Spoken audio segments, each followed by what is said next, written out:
How can you have large battles in your game without the complexity grinding everything to a halt? Find out after this. Shake your moneymaker! Ooh, 2 hits! Yeah! In this video, I'm going to discuss how to run huge battles. And by that, I don't necessarily mean just battles that are, say, 10,000 people on a side, but I will cover that. I just mean anything that's bigger than, say your party versus 15 or 20 opponents. So say 40 on a side and up. I'm going to break it up into 3 size categories. Like I said, 40 to 100, 101 to 500, and 500 and up. And I'm also going to cover what the actual party members should be doing and how to handle them. And that's going to be the majority of this video, is the actual experience of the individual PCs and why that should be what's focused on, and the major battle going on around them be something that they're, as players, less aware of, and that's mainly handled by the DM. Having said that, I don't mean that the DM just arbitrarily decides the outcome of the battle, although you can do that if you want to. The problem with that is that the players don't feel like their actions really accounted for much. So you should not only account for what the players do, say they find the general of an opposing army and kill that general, and the other army is routed because of that or whatever reason, or just so that it feels more organic and less hand-waved. Okay, let's get into the meat of the system. First of all, this system is going to be rather vague. It's intended to be usable with just about any role-playing game system there is. There are going to be a few things, like I'm going to show you some tables here in a little while that'll make reference to some 2nd edition stuff, because that's what I run, that's what I know well. But it should not be hard for you to figure out what to substitute for whatever system or edition you use. So, in battle, first of all, we're going to cover the focus of the player characters. In battle, in real battle, your player characters would only really be focusing on their immediate surroundings. They would see those people trying to attack them, and maybe if they're a party that's grouped together, they would also be at least somewhat aware of their allies around them and how they are coordinating their attacks with those allies. So beyond, say, 20 or 30 feet, depending on how tightly packed battle formations are and all that, they're really not going to be aware of much anything that goes on unless it's enormous, like a volcano exploding in the background or a war elephant charging their direction and trumpeting. Anything less than that, and it's not going to grab their focus away from the 2 guys that are swinging swords at them directly in front of them. So the majority of my advice on running large battles is going to have to do with just how to make the actual player characters' participation interesting and run quickly. Because of this narrow focus that the player characters should have, I do not advise using large miniature battles rules. The other drawback to those is they really, really slow down the game and take the game away from being, this is what's happening to my character, to being, my character has a God's eye view. And if you want to do that, they've got battle systems rules that they had for 1st and 2nd edition. They were pretty complex and pretty slow to run, but they did run very well.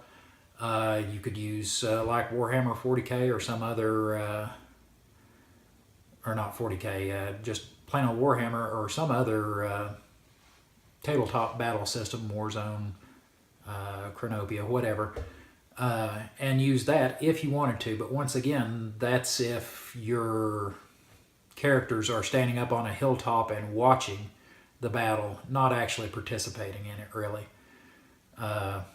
it takes them out if they're supposed to be down in the battle on the lines with the rest of the army. It kind of takes them out of that and gives them that God's eye view, which isn't really conducive to role playing or to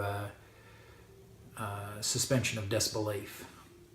So the system that I'm going to propose is intended to really hand wave off a lot of the details and let the battle grind out quickly and easily for the DM with just a couple of rolls per unit per round, while the player characters are running like normal combat for whatever edition or system you're using.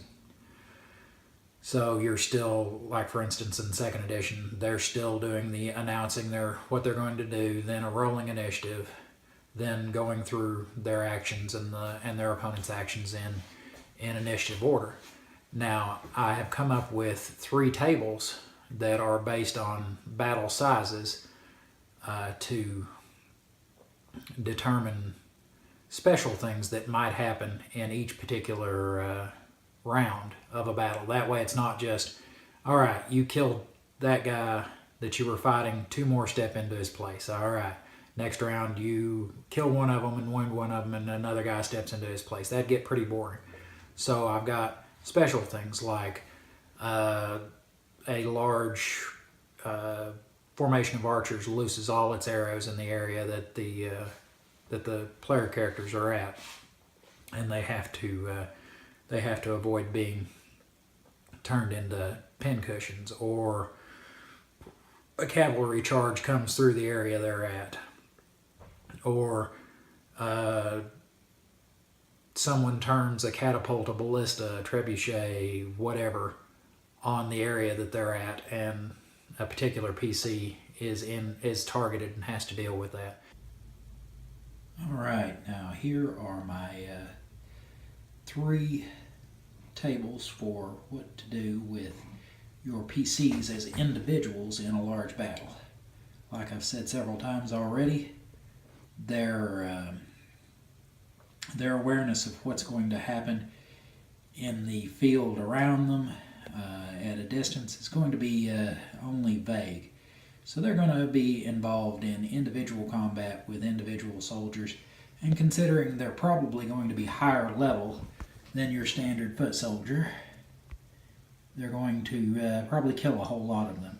And just killing first, second, third level, 0th level soldiers can get pretty boring. So, to spice things up a little, I came up with these 3 tables. And the Clash one over on the left-hand side is for battles that are from 40 to 100 people on a side. The one in the middle, Skirmish, is for 101 to 500 people on a side. And the one listed as Battle on the right-hand side is for conflicts that involve 501 or more participants on a side, or averaged between the 2. Excuse me, I'm a little sick. As you can see, there are plenty of places here. You just roll this once per round, beginning of the round, and as you can see, there are 3 places here. Let's see, 1, 2, 3, 4 on this one, and 1, 2, 3, 4, hang on, 1, 2, 3, 4 on that one. That, sorry, looking through the camera, it's a little harder to see. That are just, you're having normal fight with normal soldiers. So they may have 2, 3, 4 normal soldiers engaging them at that particular time apiece. But when you roll something special, say like arrows, or the unit champion, or cavalry, enemy hero, something else happens. Like arrows is, the whole hail of arrows, that's what happens here. So in this case, it would be using second edition rules. I would say 1d6 arrows land in the area that each of the PCs are standing. That you roll this for, and I'd give them their what is it? Is it defense reaction adjustment based on their dexterity, and say that's the reaction adjustment is 3. Well, whatever I rolled, say I rolled a 5, I would knock 3 off of that, saying that if they had a shield or whatever, or just their ability to dodge, they were able to avoid 3 of those just because of their reaction adjustment. If their reaction adjustment isn't good enough, then they've got to roll armor class against all those. But that's before you even roll against their armor class. Then roll against their armor class and see how many of those arrows hit. And use, in this case, it would make sense to use sheaf arrows, since flight arrows are basically hunting arrows. So it'd be, what, a d8 per arrow that hits. I've got unit champion down here, and I'll show you here in just a minute the key I've got for this. But I won't go over it extensively because this is something that you'll probably want to individualize to your world, because especially when you get into stuff like War Machine or War Beast, I run Dark Sun, and they've got a lot of War Machines and War Beasts already published for it, but they're very, very different than your standard medieval European War Machines or War Beasts. So that's something you'd probably want to write up your own ahead of time. But like each battle size, you add a few new things to, like for instance, this one doesn't have War Machine, War Beast. This one does, but it doesn't have Fortification Collapse or Shot by Siege Engine. Okay. And each one of these, as you can see, you roll d6, d10, d12. Or excuse me, d8, d10, d12. That's kind of a weird font. It adds that little thing up there. Once again, looking through the phone, it looks like a 6. And then back here in my key to what all this is, I explain basically what's happening in each one. And like unit champion, that's one I'll go to because that's not something you should know off the top of your head what that means. In this case, I have had the unit champion basically be 2 levels higher and with a better armor class, and does a little more damage than the standard soldier that's going to step up to fight. Go on, Jack. Got our little rescue dog Jack here. He's trying to help out on the video. And then I've got like what happens in a cavalry charge, what the enemy hero is, and if you later on in the video I'm going to show kind of how to use a system to keep track of the battle that's going on beyond the individual PCs, and I explain the enemy heroes in there. War Beasts and War Machines, once again, very dependent on your world and the culture that's using them. It might be elephants or heavy war horses, or it might be mechaliths and kanks, or dirks. Fortification Collapse, that's one that you might not want to use if they're not near a wall or in a ditch or something like that, or near a siege tower. And then Shot by Siege Engine, once again, if the battle doesn't have any catapults, trebuchets, ballistas, or whatever kind of missile siege engine there is, you may want to ignore a roll of that as well. So that's quick and dirty on the individual combat during a during a large battle. Now, using those 3 tables along with one more rule, you can make the individual's experience of combat in a large battle very exciting. The one more rule that I would suggest that I sometimes use in my game is what I call my overkill rule. For especially very strong characters or characters that do a whole lot of damage in a single swing, it seems wasteful for them to hit a single, say like a kobold, which in second edition's quarter hit dice, meaning it's got 1 or 2 hit points. Say they swung, a very powerful character swung at one of them and did 13 hit points of damage, and 11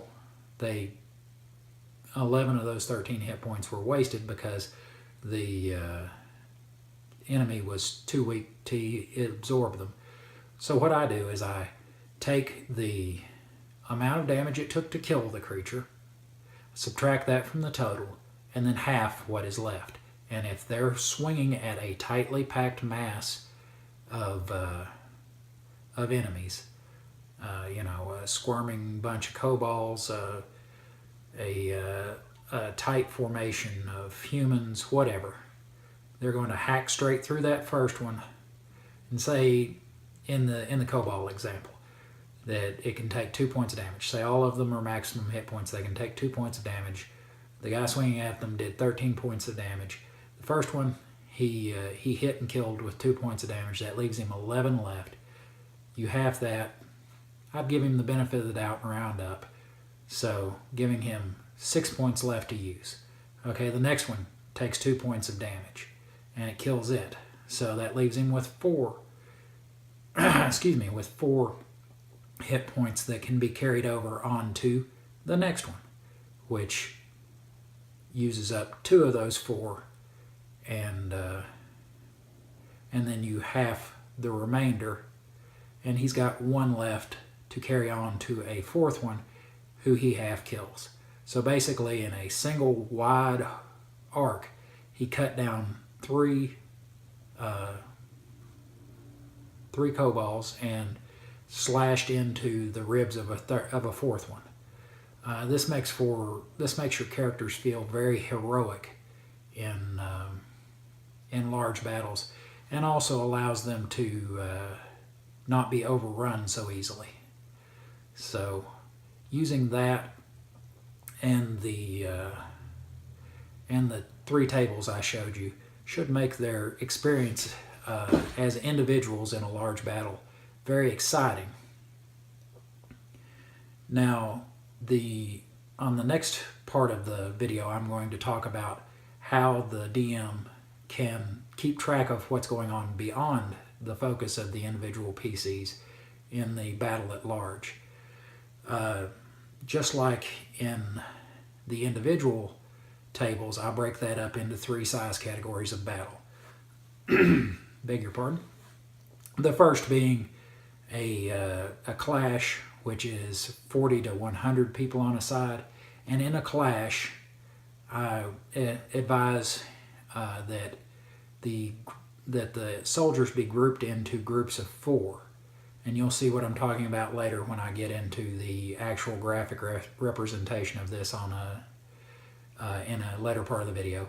In a skirmish, I advise that they be broken up into groups of 10, and in a actual battle of more than 500, I would say break them up into groups of 50. And the reason that I have them grouped like this is it means that when you're doing movement, when you're killing off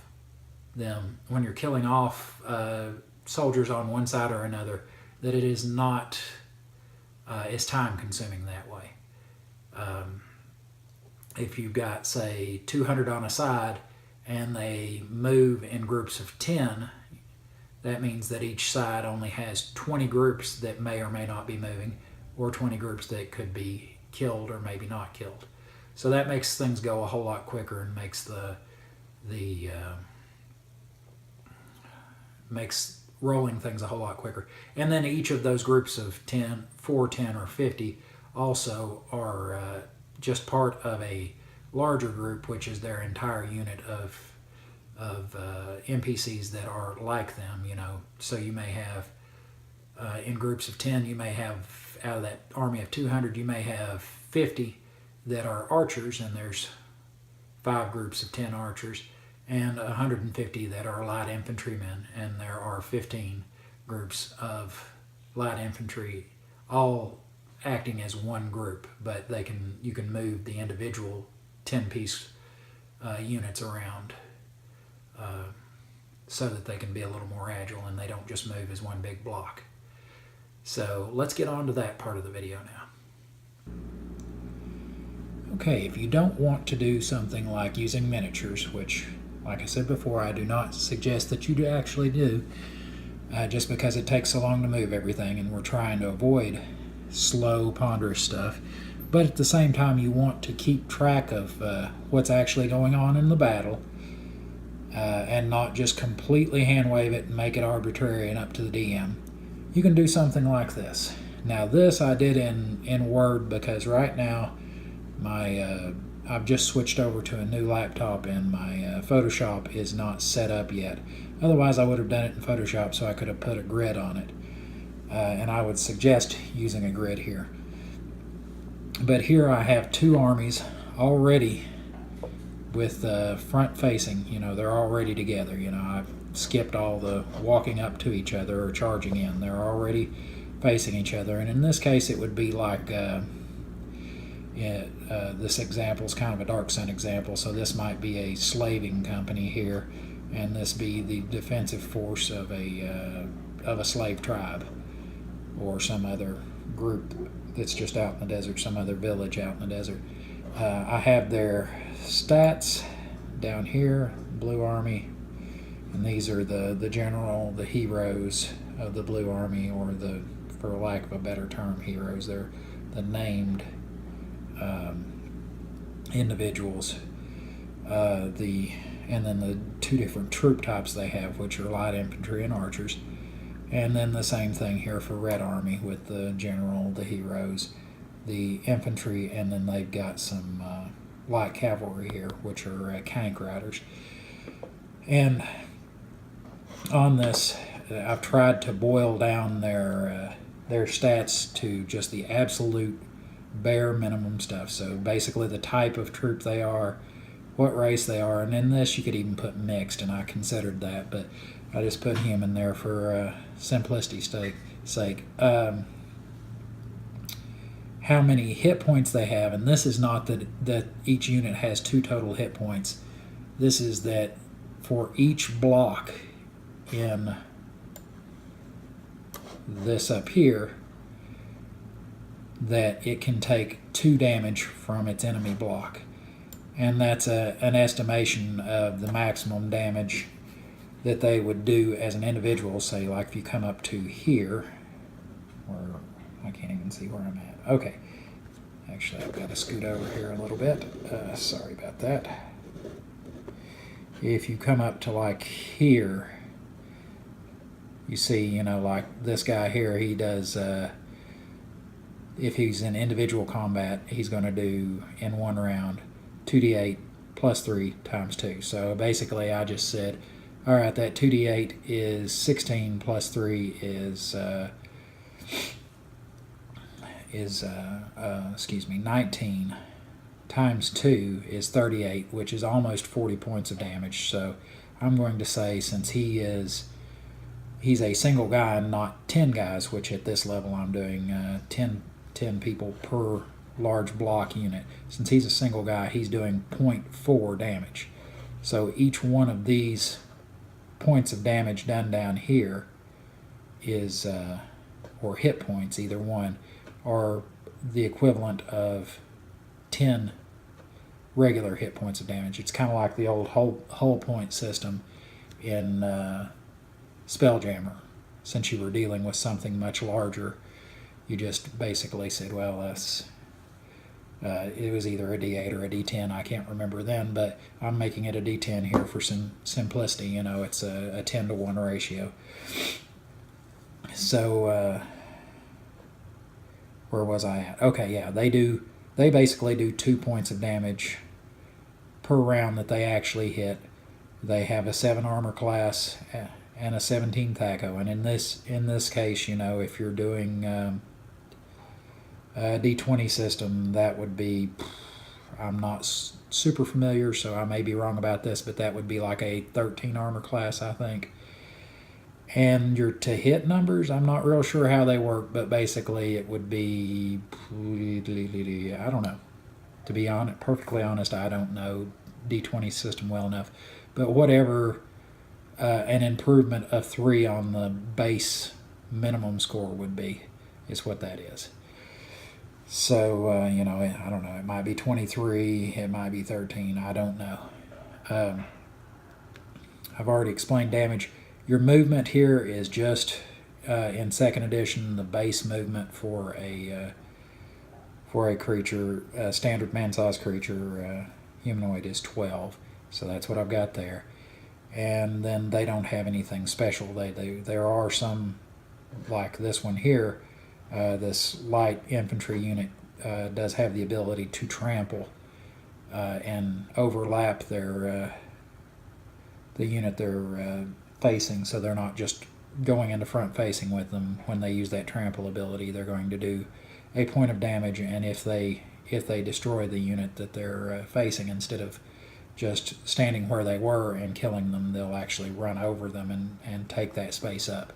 You see they're slightly larger too than the infantry unit up here too, because you know they're bigger things, so they take up more space. So that's the basics of the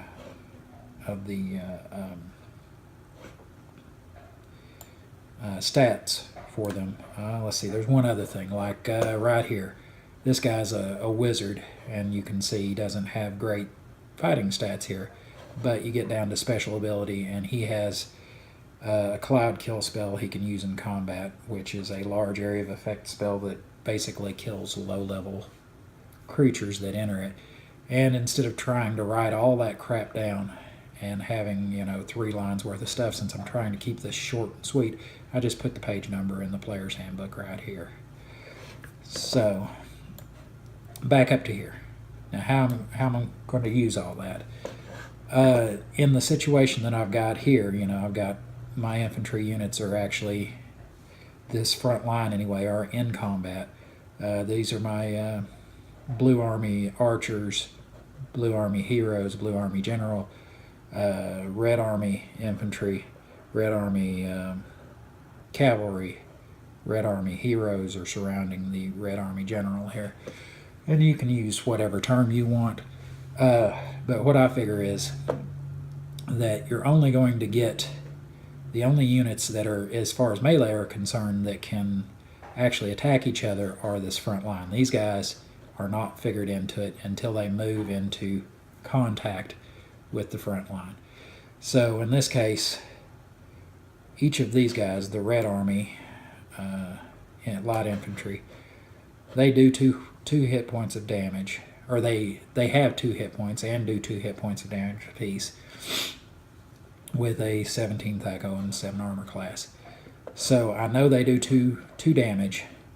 I come up here, they can do, to this front facing, they can do, I'm going to consider this basically as something that does 8 points of damage if it hits to this. So, because these guys aren't doing any damage.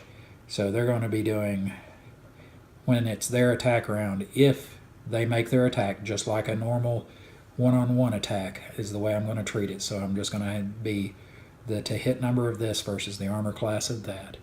So if they roll and hit, they're going to do 8 damage to that, to the Blue Army side. Well, the Blue Army infantry guys, and they can spread that out across these 5 blocks here. The Blue Army side, I passed it up, here we go.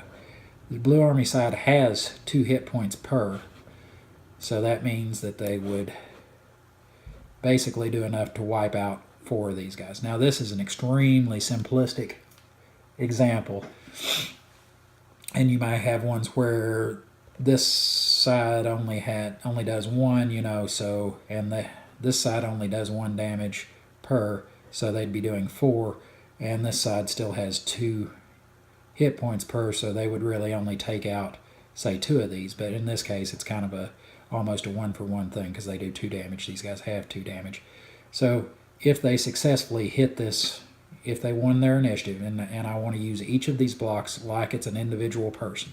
So each one decides what they're going to do, or the DM decides what they're going to do for each one. So that's where it's a little arbitrary, although you may, if the players, say, are on this side, and they're one of these heroes or generals, they may give the order, this hero here may be in charge of this block, and this hero here may be shouting orders to this, and this one here shouting orders to that, and the general giving general orders to them. But say this is an MP or a PC, and they're shouting orders to them, then then they can decide, okay, well, does the back try to move out and come around like this so that they can do more damage? But basically each one of these things represented here will roll their initiative, and then, well, decide what to do, then roll their initiative, and then go in that order. So if the red beat the blue, and then they were able to make a strike, they would knock out 4 of these blocks here. And then, depending on, and I unfortunately couldn't put a grid up here. If I had a grid, it would be better, and we could say, I don't know, each square equals 3 or 4 movement, something like that, where, say, you could move one of these guys, say, from here. If this whole thing was moving this way, this guy would be able to make it down to here if it were 3. So he'd be like 1, 2, 3, and then the whole. And I'm not going to worry about turning movements and all that. We're going to try to keep this super simple. So if they want to turn 90 degrees, that's great. They can turn 90 degrees without having to cost movement. So we could go, this guy could go 1, 2, and then, well, let's say this guy, following this guy, could go 1, 2, 90-degree turn, 3, using up 4 on each one, and still have his 12 movement and still be able to engage this. But say, like I said, that we got 4 of these guys killed, which is actually 40 troops that were killed in the first round. So we can just take these guys off over here real quick. That's a whole lot easier than moving 40 miniatures.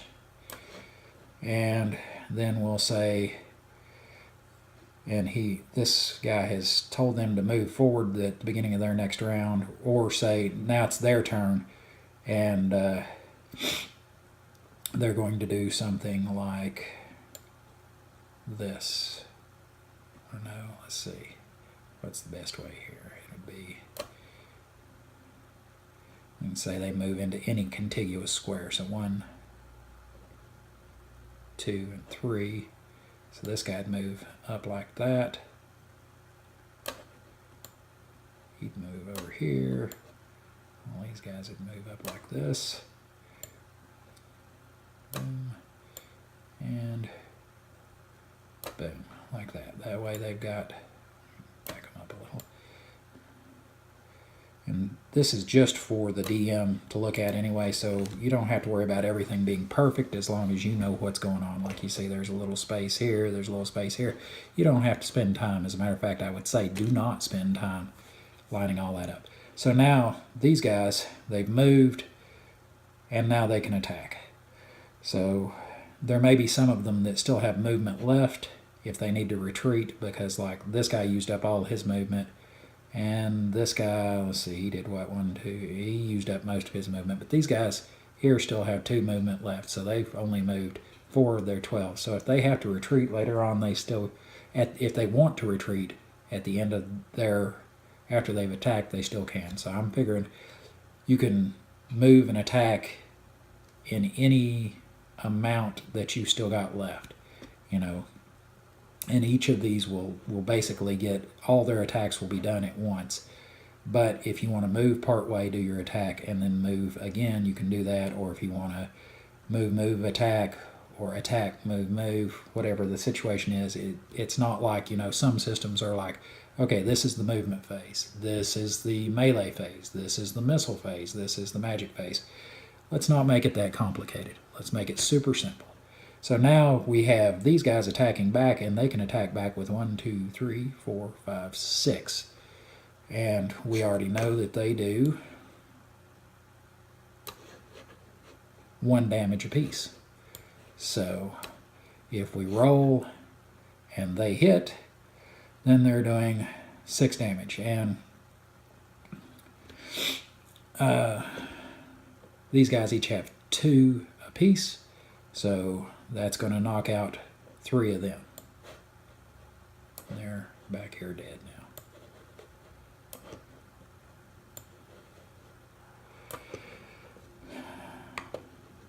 Now, they've still got enough movement that if they wanted, they could move up here. It's not very advantageous to them. It's better to make their enemies come to them.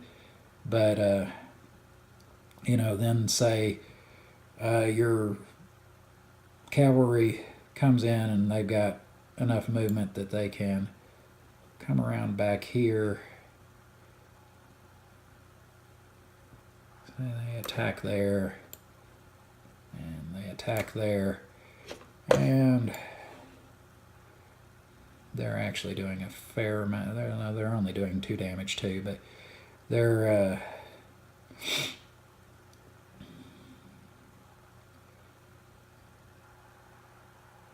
so they're doing 2 damage. And let's say that this one hits, that one misses, so he kills him off, and he still has enough come through here. He's going to use his trample ability here, and that is good for 1. We decided right there, trample, good for 1. So and that guy up there, we'll say he is this guy here, Restilus. And he has 6 points of that type of damage. So he actually just kind of gets knocked down and trampled, but he's still in the fight. He's got 5, and then because they've already attacked, they don't have any more movement here. So they are they're going to just end in melee here. And these guys were kind of stopped by them. They weren't able to get by them. They're still kind of engaged with them. So that's in actual practice, it would go a whole lot faster than that. But if you don't want to just keep track of it in your head, that's an example of how a fairly simple battle could be tracked. And once again, if you go on up to, this is 10 men apiece in each of these, because there's a little over 100 on each side here. So that's 10 men for each of these blocks, and then each of these guys here, the heroes and the generals, are an individual, and that's the reason their damage is expressed the way it is, either the way they actually do it when they're in individual combat, or or how much damage they would do if they were facing a unit. Same thing with the amount of hit points they've got. So once again, that should be pretty simple. With just these few stats, you could actually even get rid of this. You'd probably get rid of several of these things, but this at least helps you out. This helps you identify the people. But with these few stats, you should be able to run a large battle that is fairly that has some complexity to it. It's not just predestined by one having better stats than the other, and the dice can help decide what's going on, and it not slow your game down too much. So that's how I would handle that. And you can do this with little sheets of paper. If you want, you can do it with individual miniatures, like in battle systems, the miniatures. One miniature of a particular type would represent 10 people. So if you really wanted to, you could do it in miniatures, but since I suggest you do it behind the DM screen, because like I said earlier, the fog of war kind of obscures all this stuff that's going. If your character was right here on the front line, he really isn't aware of what's going on back here so much, or even back here so much. He's worried about these guys here. So because of that, I suggest you do all this stuff behind your DM screen, and it's easier to do it using your laptop if you have one, because then the laptop becomes part of the DM screen. It's just the central part, and you can have your dice over here, and your books over here, whatever. So that makes it a pretty simple, quick, and easy system. And like I said, all these things, like the way I'd done armor class and THAC0, and the way the various weapons work and all that, if that's not the way your game system works, especially the THAC0 part, I know, the armor class and THAC0, if you're not running second edition or first edition, it's going to work differently than that. But that's easy enough for you to use your version of to hit number and your version of damage resistance, and just replace it in there. Okay, I know this has been a long video. Thank you for sticking with me to the end on it. This system is actually less of a system, I guess, than just an idea of how to do things. Hopefully you found it very useful and can adopt and adapt it to your particular game, and hopefully that will be something that will allow you to run large battles without it really slowing down your game to the point that your players get bored and start pulling out their phones in between rounds.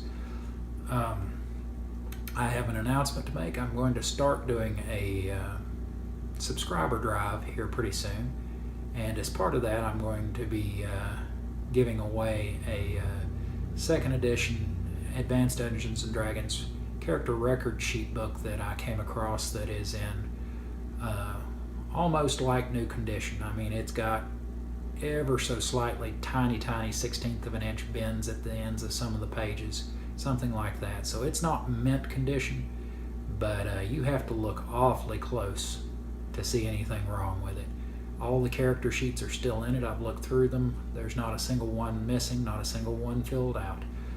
So if you're interested in that, I'll have a video out on that here shortly, but how you can get in on that is if you're already a subscriber and you've already got your contact information where I can see it, well, you're already in on the thing. Basically, I'm going to give it away when I hit 100 subscribers. I'm going to take my list of subscribers and roll my D100 that I've got, and from that, whatever it comes up is going to be, I'm going to count down from the top of the list, and that's who's going to win. So, and I'll send it off to you in the mail. But that'll be coming up in a couple of days, so keep your eyes out for that. Once again, I thank you for viewing. Please remember to like, subscribe, and share. It helps out a whole lot. And I'll see you in a few days.